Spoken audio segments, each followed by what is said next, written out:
Namaskar, I am Shelly Khera and I dedicate this CD to my grandfather who was a spiritual guru, Sri Swami Dharadhar Maharaj Dev. I spent nearly 20 years under his spiritual guidance in his Gurukul. I would like to tell you some do's and don'ts about the asanas.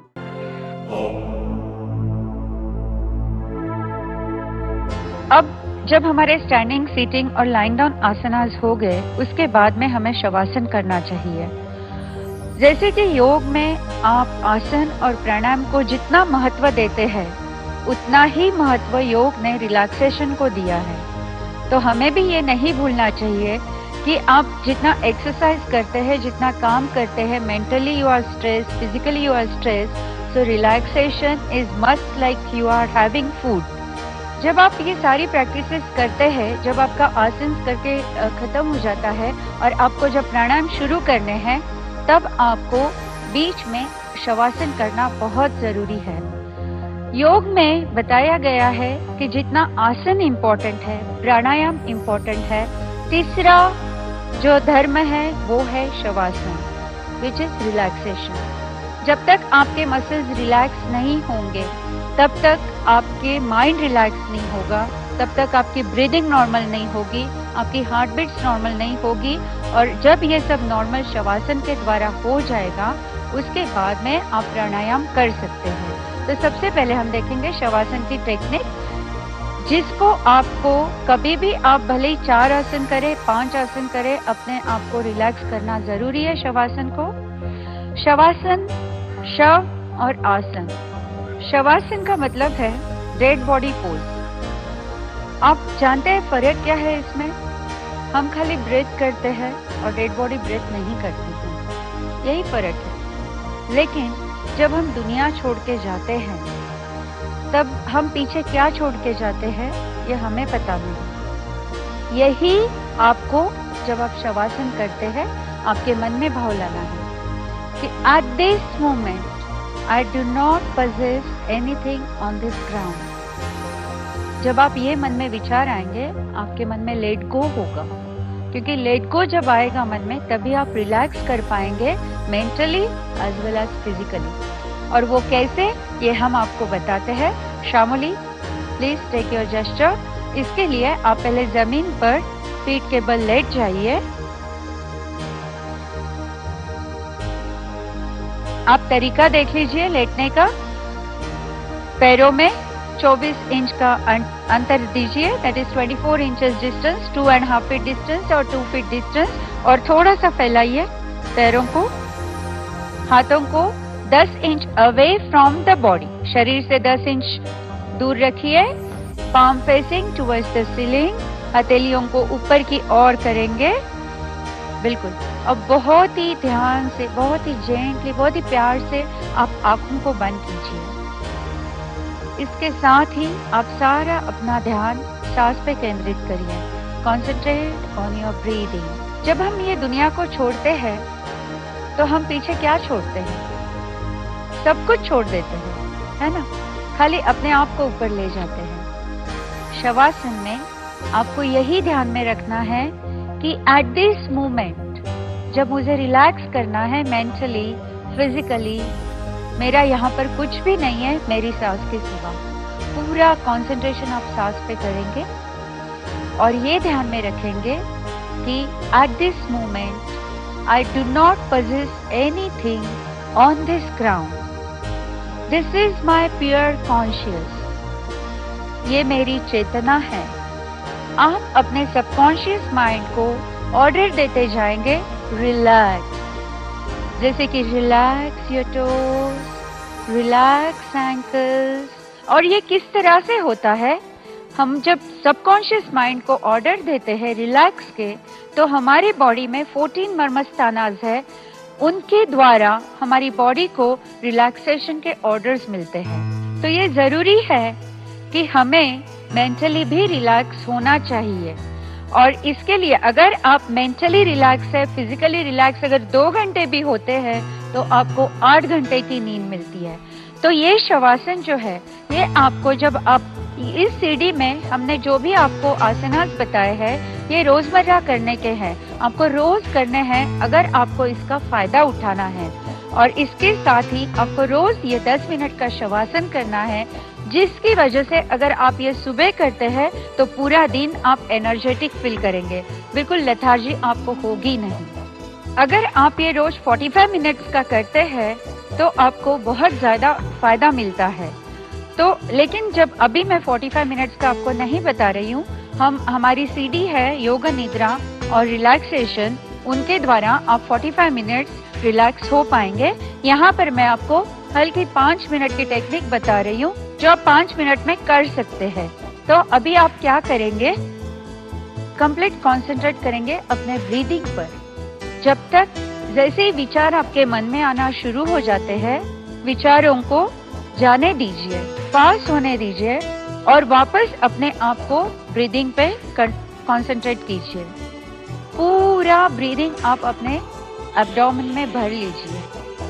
उसके बाद में धीरे धीरे मन में toes से head तक relax toes, relax ankles, relax knees, ऐसा करते हुए हर एक ऑर्गन को आप रिलैक्स करते जाइए टू द हेड तक। उसके बाद में आप बिल्कुल स्पाइन की ओर जाएंगे, स्पाइन की ओर कंसंट्रेट करेंगे, उसको रिलैक्स करेंगे। फिर कंसंट्रेट करेंगे आपके जो मीटिंग पॉइंट्स है जमीन के और आपके बॉडी के, उसके ऊपर आप कंसंट्रेट करेंगे और फील करेंगे ग्रेविटी को, क्योंकि mother earth helps you to just release from your pains and aches, tensions and stress, and just be happy with her all the blessings.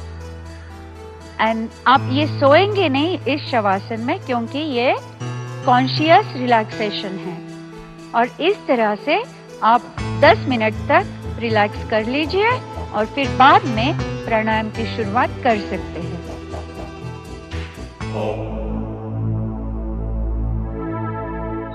प्राणायाम, जिसका मतलब है control and discipline of your breath.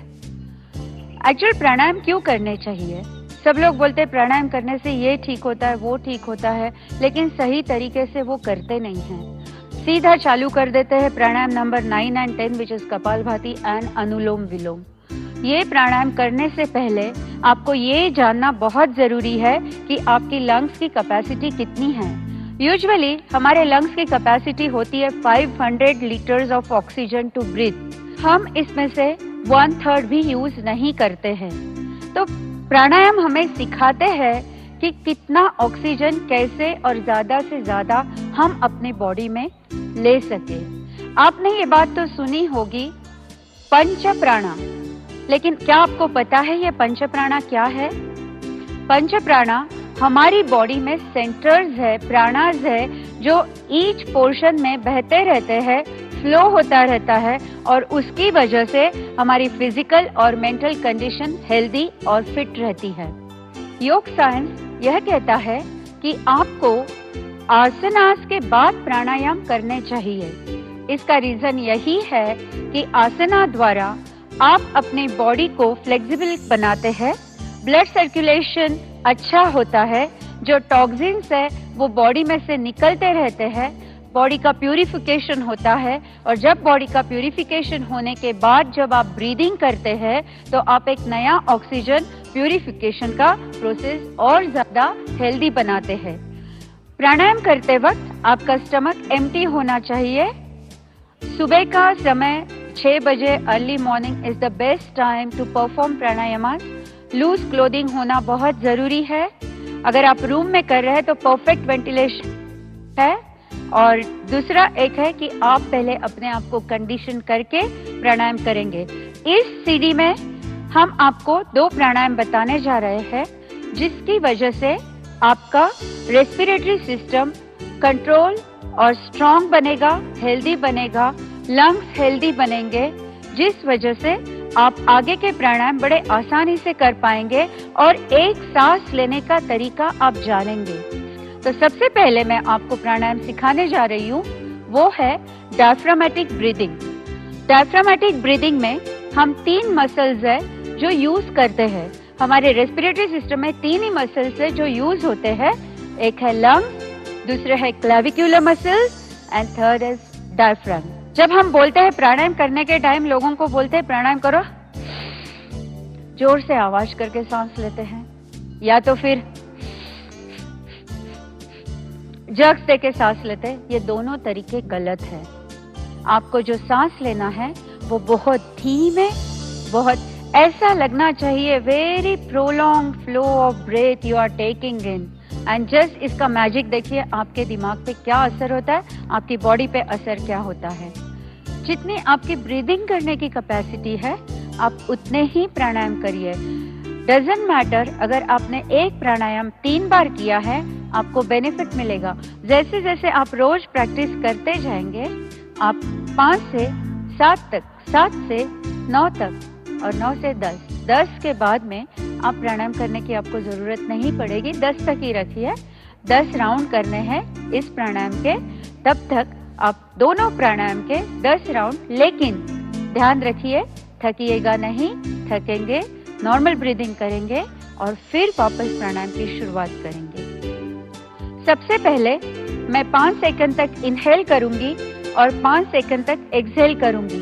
उस time पे आप मेरे हाथ पे भी नजर रखिए। जो स्पीड मेरे हाथ का होगा वो ही स्पीड मेरे ब्रेथ का होगा। जब मैं ऐसे कर रही हूँ इट मीन्स इनहेल और ऐसे कर रही हूँ इसका मतलब एक्सहेल। तो लेट्स स्टार्ट फर्स्ट प्राणायाम। पहले पूरा बॉडी को रिलैक्स कीजिए। ये खड़े होके किया जाता है प्राणायाम। बॉडी को रिलैक्स, माइंड को रिलैक्स, आंखों को बंद कर दीजिए और बहुत ही धीरे से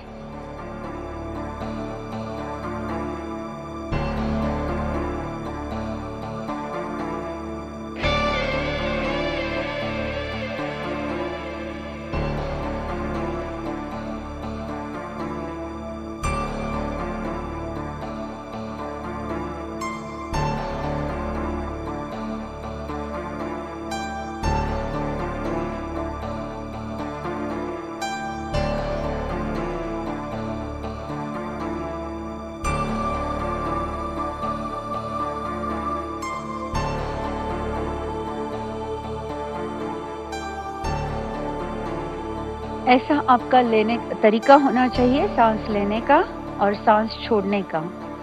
दूसरा प्राणायाम है हमारा इंटरकोस्टल ब्रीदिंग, जिसमें आपके लंग्स को ये काफी हेल्दी बनाता है, लंग्स की कैपेसिटी बढ़ाता है। जैसे मैंने कहा था पहले, लंग्स की कैपेसिटी बढ़ाना बहुत जरूरी है।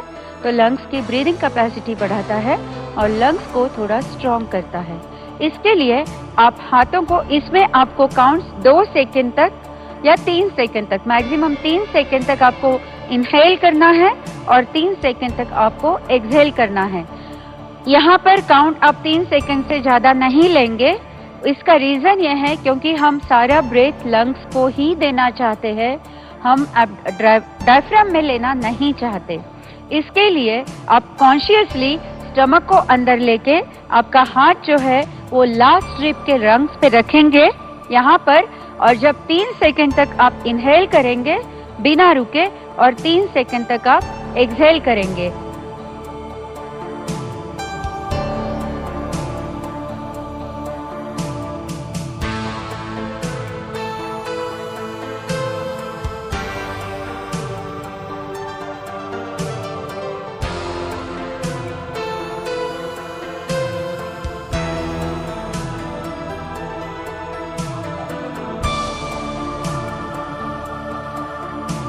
और आप देखिए कि जैसे रोज आप ये प्राणायाम की प्रैक्टिस करेंगे, आपको आपकी सांस पे काफी बेहतरीन महसूस होगा और बहुत अच्छी तरह से आप सांस ले पाएंगे। Remember one thing, longer the breath, longer the life span.